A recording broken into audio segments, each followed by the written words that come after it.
Hello, everyone, and welcome. I'm Beastly Eel.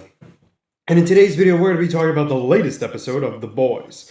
So, in this episode, there's a lot that happens. We get right to the aftermath of what was going on um, after Teenage Kick's house, I guess you would call it, incident. So, apparently, Soldier Boy is alive. He lived through it and doesn't have a rash anymore. He kind of beat it. So apparently they did a so the big thing is they produced this massive news report showing that Soldier Boy was never a double agent for Russia. He was always on America's side from the beginning, and that nobody, and I mean nobody, should have thought otherwise. And that Vought apologizes for ever making everyone think what was happening, mostly due to the fact that they had to do it for the safety of American people, and that he is a true patriot and needed to be kept safe on what was going on out there. Which I thought was kind of interesting in and of itself. Soldier Boy hates Homelander right now because the idea was he was thrown in there, or he believes he was thrown in there just to be a diversion to see if they could stop the virus.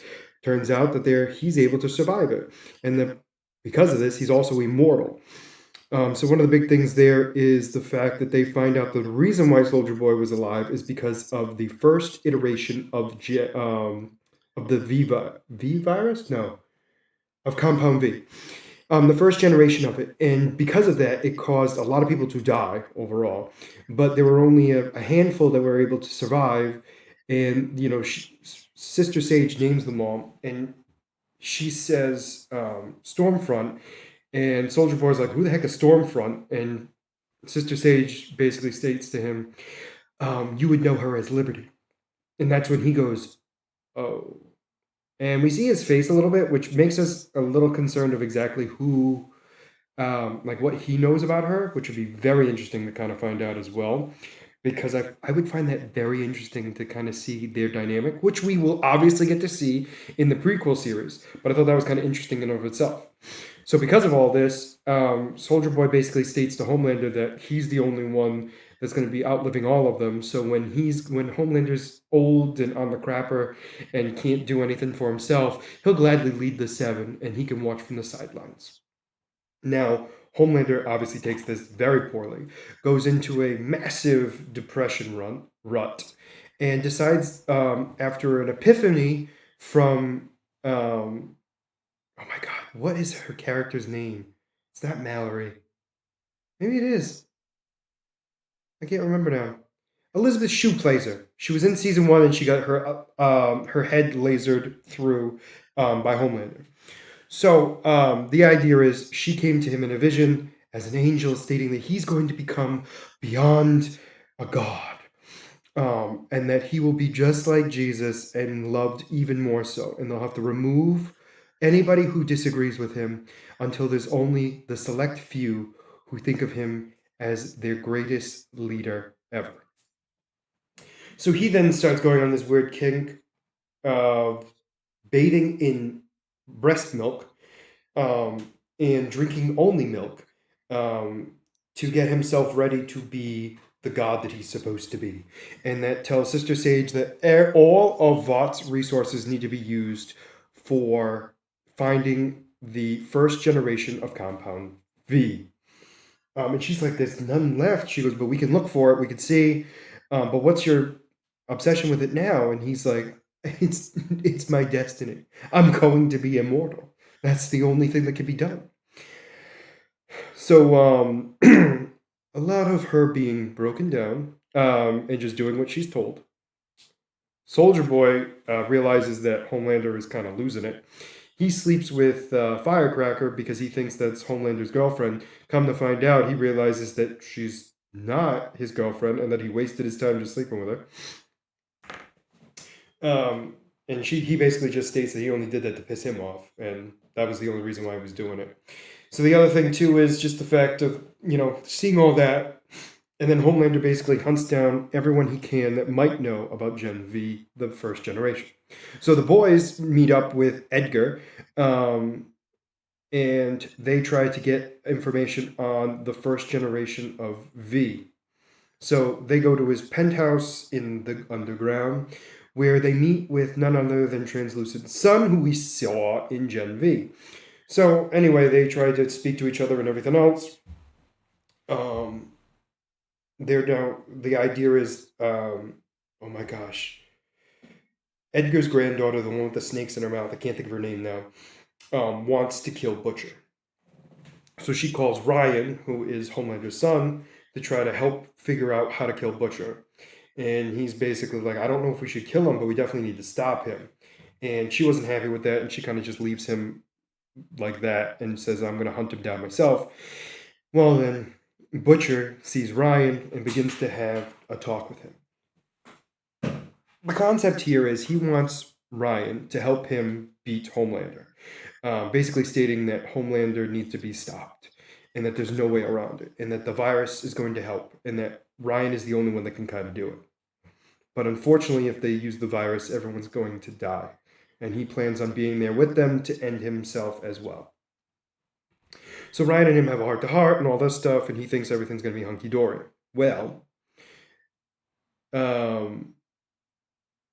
Black Noir, the Deep, the wolf guy, and the one with the can crush things with her mind or his mind, I don't know what they are, all go to Edgar's fortress underground and tries to break in. So the plan is they're going to have Translucent Sun use a knockout gas so they'd be able to escape. However, he finds out that Huey was the one that killed his dad, gives them the code, gets them in, and now they have to run for their life. Excuse me.